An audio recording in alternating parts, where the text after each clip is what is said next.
sommes de retour sur le plateau de TV Finance pour cette nouvelle édition du Minimac de la lettre de l'acheteur, le magazine dédié au monde agricole et aux matières premières agricoles. Et pour l'heure, il est désormais temps de recevoir sur le plateau de TV Finance le globe-trotter de l'agriculture. Je pense à Christophe Dequitte. Bonjour Christophe. Bonjour. Bonjour, merci beaucoup Christophe d'avoir accepté notre invitation. Vous êtes diplômé de l'Institut des hautes études de droit rural et d'économie agricole. Vous avez été journaliste, directeur de la communication de grands groupes agricoles et agroalimentaires. Vous avez été créateur du campus Triangle, qui est un institut de formation pour jeunes agriculteurs. Et aujourd'hui, vous êtes président de Christophe Dequitte Communication, une entreprise chargée de mettre en place des conférences, de réfléchir à des cours et en gros au partage du savoir-être et du savoir-faire en ce qui concerne le monde agricole. Bravo monsieur pour tout ça. Merci. Simplement quand on a les cheveux blancs comme moi, on a envie de partager un savoir-faire, un savoir-être, voir quelques expériences et c'est plutôt sympa. Eh bien écoutez, merci en tout cas Christophe d'avoir accepté notre invitation. On parle de sécurité alimentaire mondiale, il y a un autre acteur dont on parle peu quand il s'agit des marchés agricoles. C'est un acteur qui représente 18% de la population mondiale pour seulement 8,6% des terres arables en 2020. C'est la Chine. La Chine, il faut craindre la Chine. Alors la Chine... La Chine, c'est notre pire ennemi. On parle de la Russie, excusez-moi du terme, mais la Chine fonctionne de façon extrêmement méthodique et, vous savez, on dit souvent, les Chinois disent, on donne à notre ennemi la corde pour se pendre. Bon, donc imaginez que dans les politiques, toutes les politiques qu'on peut entendre à droite à gauche sur la réduction de production, les Chinois sont absolument ravis. Et donc la Chine, effectivement, elle choisit ses productions. Elle était il y a 30 ans, elle était l'un des principaux producteurs mondiaux de soja. Excusez-moi.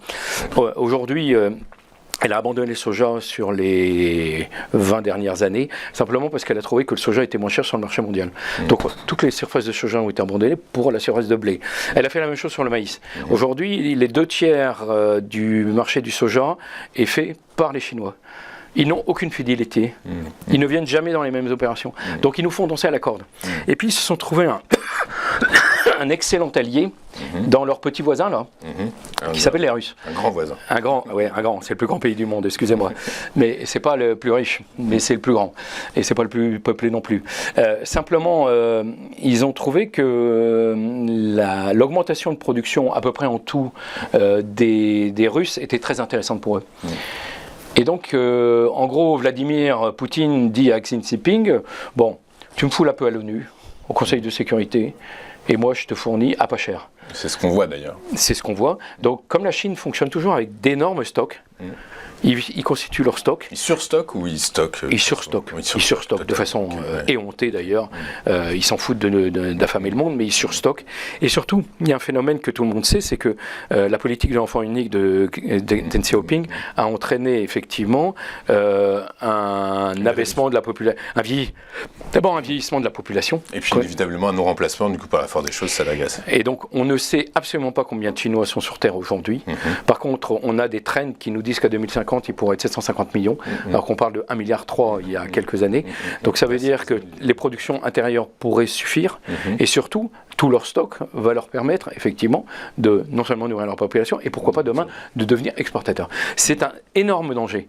Et je vous rappelle que si vous êtes breton et que vous faites du porc, il y a un certain nombre de porcs, de vos porcs qui partent en Chine. Si vous êtes céréalier français, il y a pas mal de blé qui part en Chine, et c'est même devenu les principaux opérateurs à certains moments sur le marché, à la fois sur les marchés des matières premières agricoles. Donc ça veut dire que demain, s'ils arrêtent tout ou qu'ils changent de fournisseur, on est plutôt mal en Europe. Est-ce qu'il y a un problème aussi avec les Chinois et les fertilisants? Ou est-ce que c'est qu'on n'est que sur le grain, en gros, en quelque sorte? Alors, il y a un gros problème de production en Chine. C'est-à-dire que la ferme chinoise, c'est 1 hectare sur à peu près 750 millions d'agriculteurs. 750 000. C'est 1 hectare, c'est rien. Ouais, 1 hectare, c'est rien. Donc mené de façon extrêmement intensive, avec autant de pesticides et d'engrais que vous pouvez. Et les Chinois ont réussi quelque chose d'extraordinaire. Il y a 30 ans, ils étaient à 1 tonne par hectare en termes de blé. Aujourd'hui, ils sont à 5 tonnes 5. C'est le deuxième produit. C'est gigantesque. Et donc, si vous dites qu'il ne faut pas manger, si a priori on veut lutter un peu contre la nourriture pleine de pesticides, mais ils n'exportent pas. Ils n'exportent pas, Ils ne sont même pas autosuffisants. Ils ne sont autosuffisants en rien pour l'instant. Mais ce que je voulais simplement vous dire, c'est qu'il va se passer un phénomène certain, c'est que ces 5 tonnes 5 vont redevenir 4. 3, 2. C'est-à-dire que la chute de production sur les terres chinoises va s'intensifier. Mais je vous rappelle quand même que si 750 millions de Chinois sont agriculteurs, il y en a 10 millions qui ont des fermes gigantesques. Et notamment en hors-sol, etc. Et je vous rappelle les immeubles de cochons. Moi, j'ai visité une ferme effectivement incroyable où il y avait 200 000 têtes de bétail. On nous annonce une Silicon Valley du lait, pardon, et où il y aura plus d'1 million de têtes. Mais vous imaginez s'il y a le moindre problème d'épizootie ou de... Mais ça arrivera de toute façon. Ils essaient de maîtriser au mieux. Et puis de toute façon, vous ne le saurez pas. Le Covid, il vient d'où? On ne sait pas. Moi, il vient comment? Moi non plus. mais toujours est-il qu'on prend des risques considérables, mais ils ont bien compris qu'il fallait qu'ils soient le moins dépendants possible de l'extérieur, le plus acteur sur le marché pour les faire baisser et monter quand ils voulaient, et de s'allier avec des gens qui soient capables de leur vendre le moins possible, et surtout de pouvoir gérer la géopolitique mondiale par eux-mêmes. Alors, quand on est judéo-chrétien comme nous, français, on trouve ça profondément odieux. Quand vous êtes géopolitologue, ils le font à peu près tous, quoi. Enfin, j'allais dire, vous connaissez, il y a un petit pays très sympathique qui s'appelle la Turquie. Vous voyez que je vous parle de son président, bon, c'est pas la peine. Il y en a 4 dans le monde. Il y en avait 4 avec M. Trump qui effectivement avait des idées plutôt d'hégémonie qu'autre chose, quoi. C'est bien vrai, mais tout ça, alors malheureusement, ça n'a pas été qu'au XXe siècle, ça se poursuit au XXIe. L'agriculture, si on regarde un peu en arrière, le XXe siècle, c'est un peu l'âge d'or de l'agriculture d'une certaine manière. Ça a été totalement transformé. La mécanisation a permis d'augmenter les rendements, la financiarisation a permis de mettre la production sur les marchés financiers, et la mondialisation a permis à un agriculteur de Poitou-Charentes de vendre son agriculture, son produit au Pérou. Comme vous le disiez en introduction de cette interview, l'agriculture, c'est 20% des émissions de gaz à effet de serre aujourd'hui, des émissions mondiales de gaz à effet de serre. Elle est donc partie intégrante du problème du réchauffement climatique, l'agriculture. Pour autant, elle fait également totalement partie de la solution. Et pourtant, malgré tout, on a quand même l'impression que ça prend énormément de temps, cette transition agricole dont on parle depuis maintenant des années. D'autant plus que maintenant, elle est freinée par ce conflit géopolitique. Pourquoi, selon vous, Christophe, ça prend autant de temps, cette transition agricole ? Je crois que vous êtes très jeune. Vous êtes un bébé, vous êtes un gamin. Je ne sais pas si vous avez encore vos grands-parents. Malheureusement, non. Bon. Mais vous questionnerez 3 générations au-dessus et vous regarderez ce qui s'est passé à la fin de la guerre, quoi. Les tickets de rationnement, on en a eu jusqu'en 1960 en France. C'est pas il y a 2 siècles. Hein. On ne parle pas de Jésus-Christ. Hein. On parle effectivement des tickets de rationnement. Alors, ce qui s'est passé, c'est qu'effectivement, on avait détruit, comme on détruit en Ukraine aujourd'hui, l'agriculture française. On a demandé un défi colossal aux agriculteurs, c'est de nourrir leur population. Ils ont réussi à le faire en 20 ans. Et pour y arriver, on leur a donné 3 choses, du financement, vous l'avez dit, et on leur a donné du financement à la fois pour leurs terres, mais on leur a donné aussi du financement sur leurs produits. C'est-à-dire qu'on leur a subventionné les produits. Et on leur a donné les moyens de produire, c'est-à-dire on leur a permis, grâce à du financement, de mécaniser leur agriculture, et on leur a donné une 3e chose, ce qu'on appelle les intrants agricoles. Ça a commencé par les engrais, et les engrais chimiques, et après on a ramené ce qu'on appelle aujourd'hui les pesticides, que je préfère nommer les produits de protection des cultures. Vous savez, c'est comme un médicament.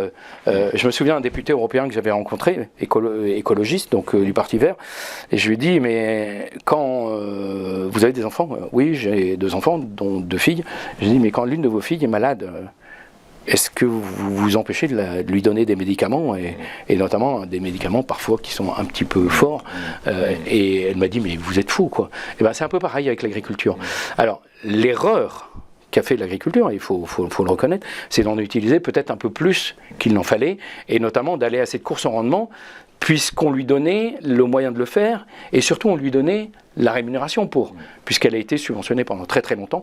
L'Europe, et je vous rappelle que le budget européen était, le budget de l'agriculture européenne, au début de l'Europe, c'était 70% du budget. Donc en gros, ça veut dire quoi? Ça veut dire que la PAC, à 70%, était destinée au soutien de marché, au développement de l'agriculture. Non, globalement, au niveau. Okay. Donc on a vu des pays extraordinaires, on a vu des réussites exceptionnelles en agriculture. Il y a eu la France, mais regardez l'Espagne, regardez l'Italie, les Pays-Bas.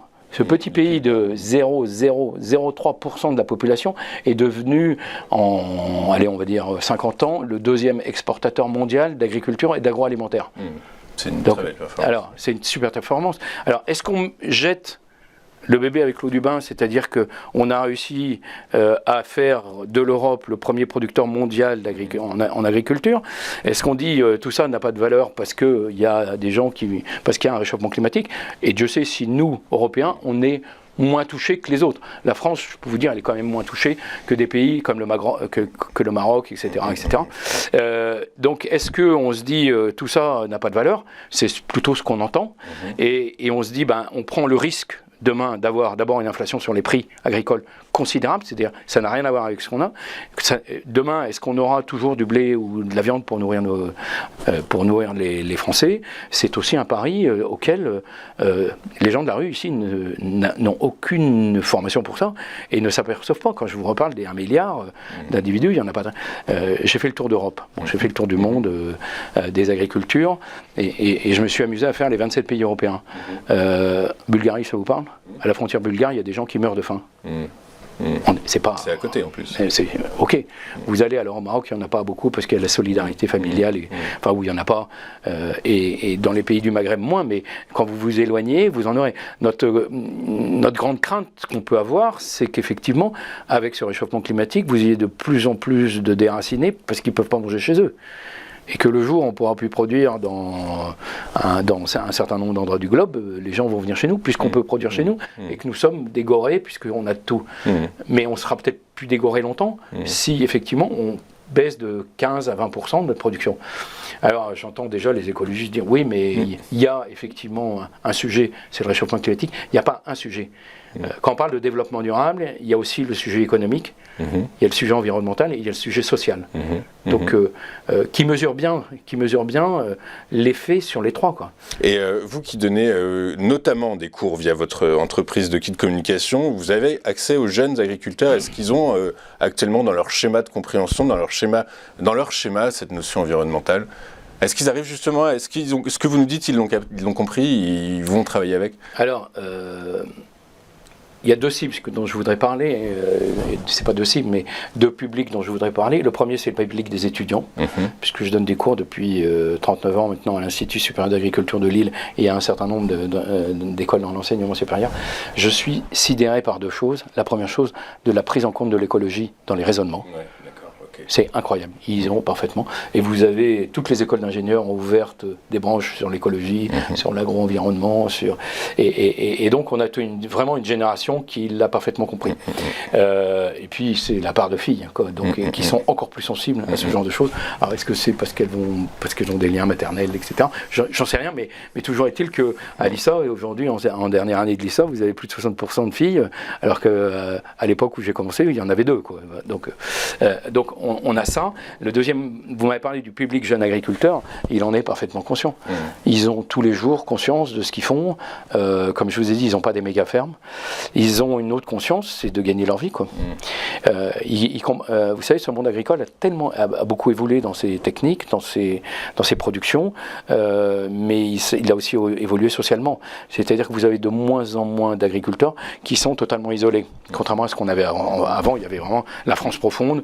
Vous avez l'agriculteur, il avait 10 hectares, et le fils de l'agriculteur, il se posait pas beaucoup de questions, il n'allait pas à l'école, etc. Donc aujourd'hui, on a une population de chefs d'entreprise. Okay, d'accord. Il faut une vocation. Ouais. Et elle l'est de plus en plus, justement. Aujourd'hui, vu ce qu'on fait, d'abord, les chefs d'exploitation agricole sont comme les chefs d'exploitation, et là, quand je vous dis qu'il y aura peut-être plus de secteur primaire, parce qu'ils gèrent ça comme une industrie, comme une entreprise. La deuxième chose, c'est qu'ils s'installent beaucoup plus tard.